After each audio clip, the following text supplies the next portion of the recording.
오늘 하나님이 우리에게 주신 말씀 마태복음 17장 1절에서 13절의 말씀입니다. 마태복음 17장 1절에서 13절의 말씀입니다.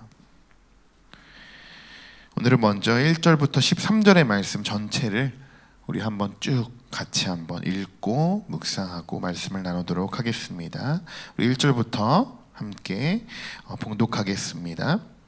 엿새 후에 예수께서 베드로와 야고보와 그 형제 요한을 데리시고 따로 높은 산에 올라가셨더니 그들 앞에서 변형되사 그 얼굴이 해같이 빛나며 옷이 빛과 같이 희어졌더라. 그때 모세와 엘리야가 예수와 더불어 말하는 것이 그들에게 보이거늘 베드로가 예수께 여쭈어 이르되 주여 우리가 여기 있는 것이 좋사오니 만일 주께서 원하시면 내가 여기서 초막 셋을 쥘때 하나는 주님을 위하여 하나는 모세를 위하여 하나는 엘리야를 위하여 하리이다. 말할 때에 호련히 빛난 구름이 그들을 덮으며 구름 속에서 소리가 나서 이르시되 이는 내 사랑하는 아들이요 내 기뻐하는 자니 너희는 그의 말을 들으라 하시는지라. 제자들이 듣고 엎드려 심히 두려워하니 예수께서 나와 그들에게 손을 대시며 이르시되 일어나라 두려워하지 말라 하시니 제자들이 눈을 들고 보매 오직 예수 외에는 아무도 보이지 아니하더라. 그들이 산에서 내려올 때에 예수께서 명하여 이르시되 인자가 죽은 자 가운데서 살아나기 전에는 본 것을 아무에게도 이르지 말라 하시니 제자들이 물어 이르되 그러면 어찌하여 서기관들이 엘리야가 먼저 와야 하리라 하나이까? 예수께서 대답하여 이르시되 엘리야가 과연 먼저 와서 모든 일을 회복하리라. 내가 너희에게 말하노니 엘리야가 이미 왔으되 사람들이 알지 못하고 임의로 대오하였도다. 인자도 이와 같이 그들에게 고난을 받으리라 하시니 그제서야 예수께서 말씀하신 것이 세례 요한인 줄을 깨달으니라. 아멘. 오늘 말씀 1절에서는 엿새 후에 라고 이렇게 말합니다.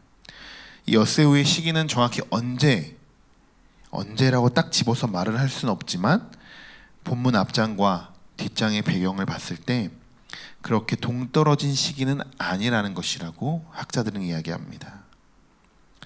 예수님은 그의 제자 베드로와 야고보, 요한 이렇게 세 명을 데리고 산에 올라가십니다.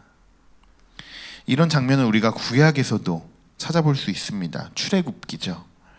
출애굽기 24장을 보면 모세도 역시 아론, 나답, 아비후 이렇게 세 명을 데리고 시내산으로 올라갑니다. 이것은 무엇을 의미할까요? 이 두 사건이 말하고 있는 것은 종말론적 계시 사건을 의미합니다. 쉽게 이야기하면 제자들은 예수님은 제자들에게 예수님이 이 땅에 오신 그 목적과 소명이 무엇인지 정확하게 보여주시고 알려주시기 위한 방법이라는 것입니다. 얼마 전 일이었죠. 베드로는 주는 그리스도시요 살아계신 하나님의 아들이십니다 라고 고백했습니다. 그 일이 얼마 지나지 않아 예수님은 베드로와 몇몇 제자들을 데리고 산에 오르십니다.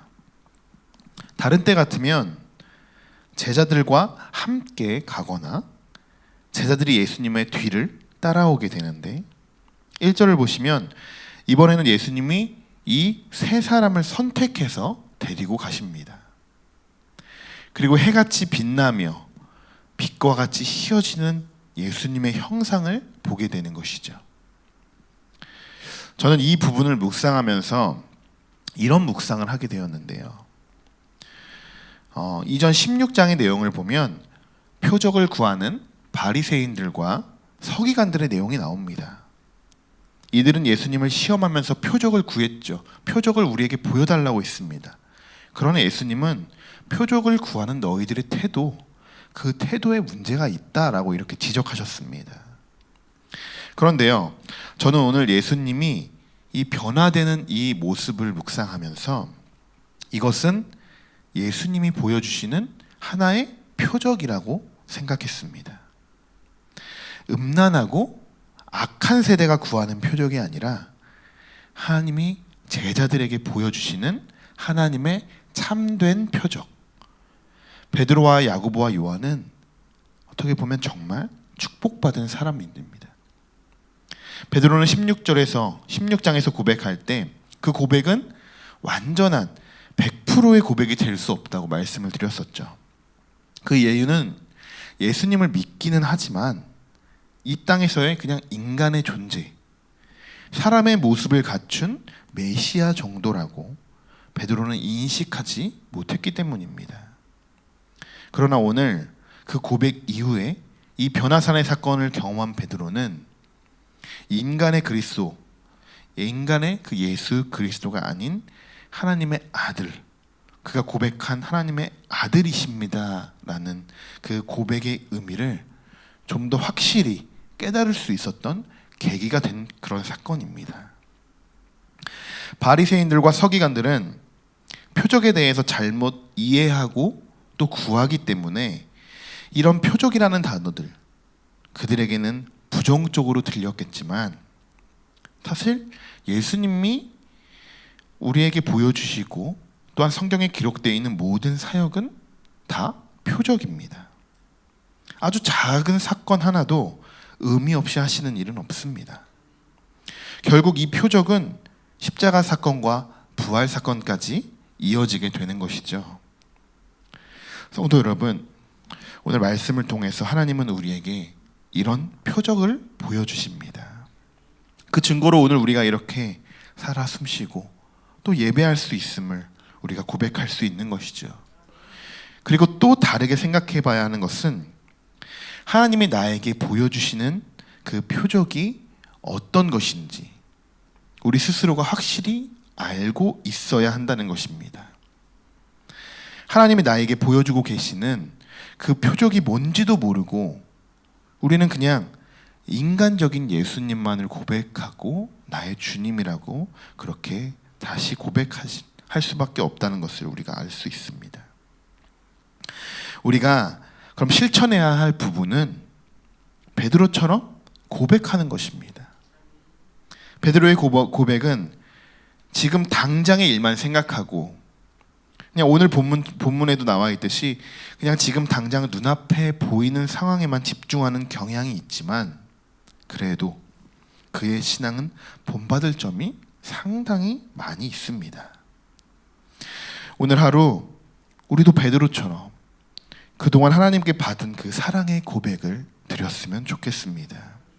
그리고 그분은 살아계시며 또 내 안에 역사하시는 줄 믿습니다 라는 그런 고백을 여러분 안에서 진심으로 하나님께 드리시길 소망합니다.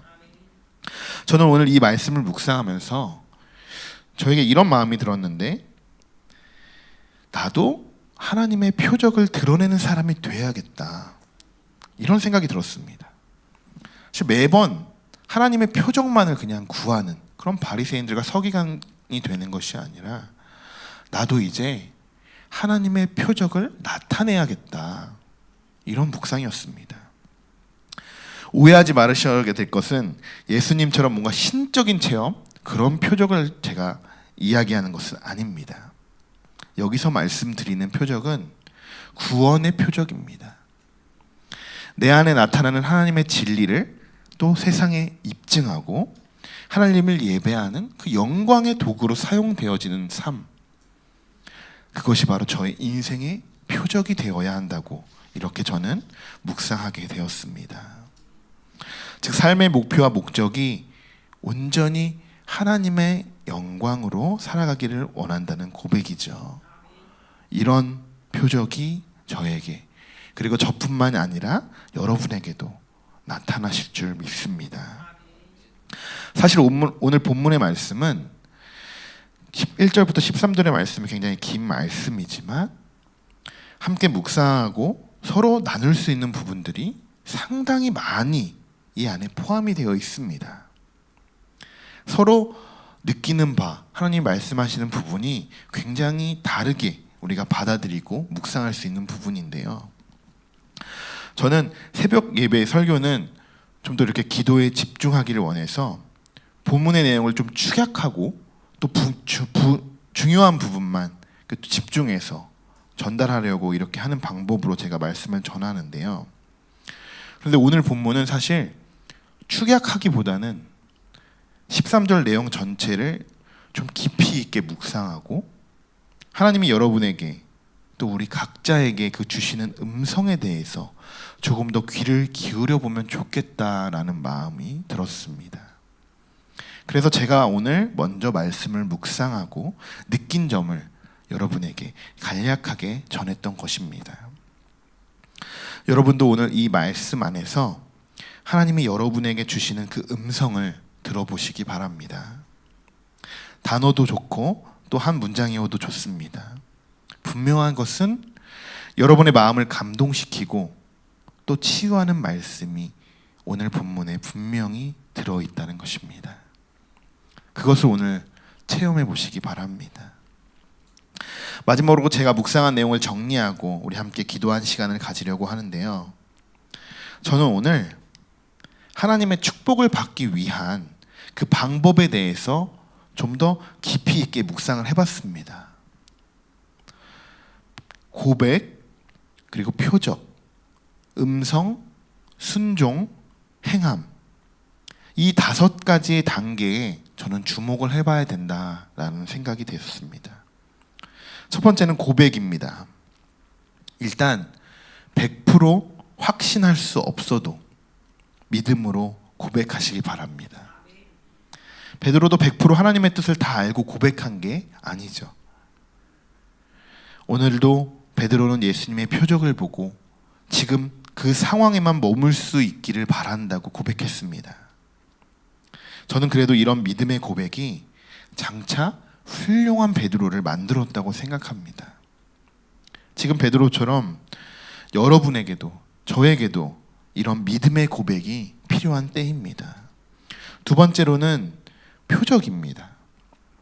믿음의 고백을 한 사람에게만 하나님은 특별한 표적을 보여주십니다.